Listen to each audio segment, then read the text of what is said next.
आप सभी का स्वागत है हमारा YouTube channel concept clear with Nitish में। तो आज की क्लास में हम सीखेंगे नृत्य कला। इसके पहले हमारा वीडियो अगर आप नहीं देखे होंगे तो जरूर देखिएगा। इसके पहले हम सीखे थे भारतनाट्यम और मोहिनीअट्टम, कथकली, कुचिपुड़ी। इसके बाद आज की क्लास में सीखेंगे ओडिसी नृत्य, कथक नृत्य और मणिपुरी। तो ओडिसी नृत्य का उद्भव उड़ीसा से हुआ है। इसमें मुद्रा और आसन जो होता है भारतनाट्यम के समान होता है। इसमें त्रिभंग मुद्रा होता है। जो नृत्यक होते हैं वो त्रिभंग मुद्रा में होते हैं, जैसे कि आप लोग समझ सकते हैं।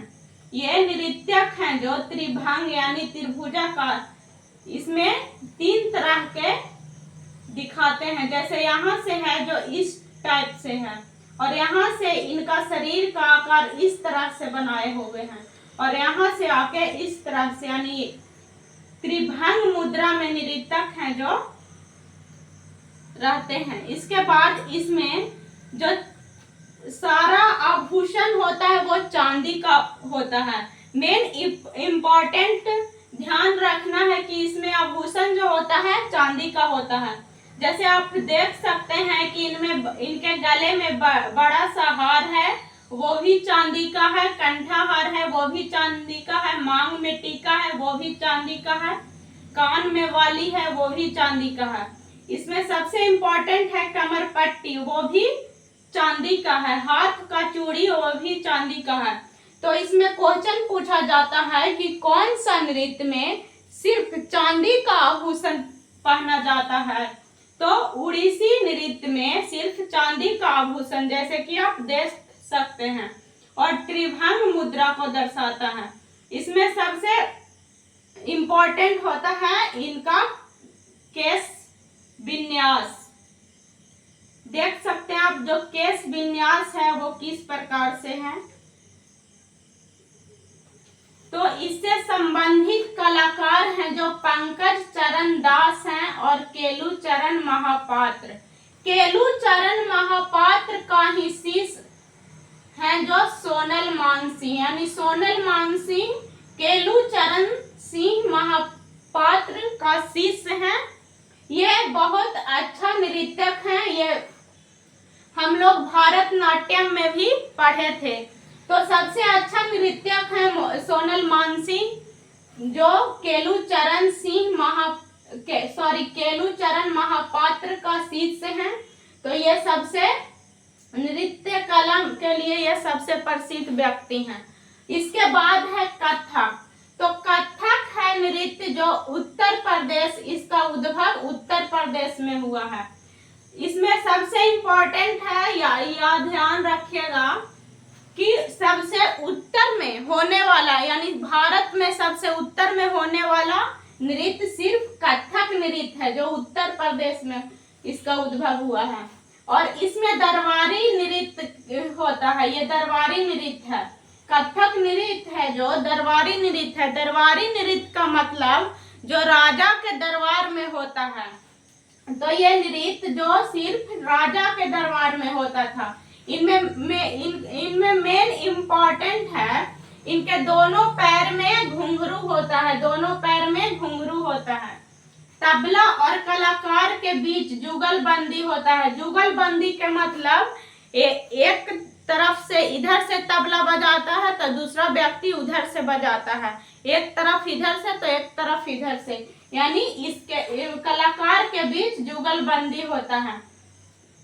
इसमें कलाकार मतलब इस कथक नृत्य से संबंधित व्यक्ति हैं पंडित बिरजू महाराज, लच्छू महाराज और सितारा देवी। तो सबसे इम्पोर्टेंट क्वेश्चन बनता है इसमें कि किस नृत्य में जुगलबंदी होता है। तो ध्यान रखिएगा कि कथक नृत्य में जुगलबंदी होता है। जुगलबंदी का मतलब एक इधर से तबला बजाएगा तो एक उधर से, यानी इसमें कलाकार में सम्मिलित व्यक्ति हैं जो पंडित बिरजू महाराज हैं, लच्छू महाराज हैं और सितारा देवी हैं। तो अब फोटो में देख सकते हैं, मेन इम्पोर्टेंट है इसमें पैर का घुंघरू। इनके दोनों पैर में घुंघरू है जो मेन इम्पोर्टेंट है। ठीक है, इसके बाद है मणिपुरी नृत्य। तो मणिपुरी नृत्य का उद्भव मणिपुर से हुआ है। यह नृत्य का नृत्यक होते हैं जो पारदर्शी घूंघट से ढके होते हैं और इसमें दोनों इसके बीच में यानी केंद्र में जो कृष्ण जी होते हैं, तो इनमें का प्रोत्साहन यानी रविंद्रनाथ टैगोर ने किया था। सबसे इम्पोर्टेंट यानी मेन भूमिका इसमें इस नृत्य में रहा है रविंद्रनाथ टैगोर का। इसमें पारदर्शी घूंघट होती है। इनका गुरु बिपिन सिंह, राजकुमार सिंह, जीत सिंह, चारू सिया माथुर हैं। इसमें मतलब कलाकार मणिपुरी नृत्य से संबंधित कलाकार हैं गुरु बिपिन सिंह, राजकुमार सिंह, जीत सिंह, चारू सिया माथुर। तो सबसे इम्पोर्टेंट बात ध्यान रखिएगा कि मणिपुरी नृत्य में भक्ति पर बल दिया जाता है।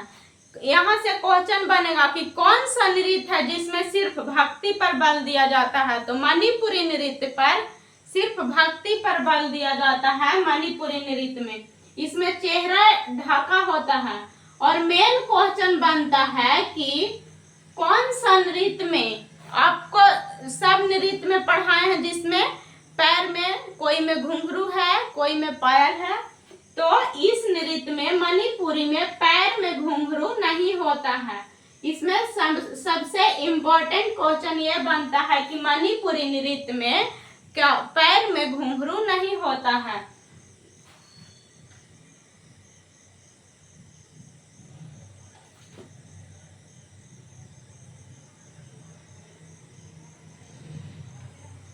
जैसे कि आपको दिखा सकते हैं कि मणिपुरी नृत्य में चौपटी से इसके मतलब चारों तरफ से पारदर्शी घुंघरू वाली नृत्यक होती है। इनके बीच में कृष्ण जी होते हैं यानी केंद्र में होते हैं। तो आप ओडिसी नृत्य, कथक नृत्य और मणिपुरी नृत्य को समझ चुके होंगे।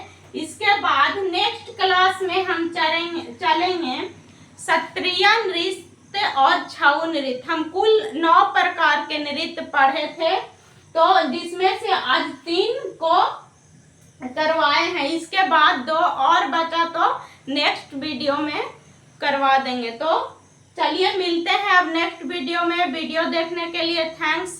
चैनल को सब्सक्राइब कीजिए, लाइक कीजिए और दोस्तों के पास शेयर जरूर कीजिए। तो मिलते हैं फिर नेक्स्ट वीडियो में।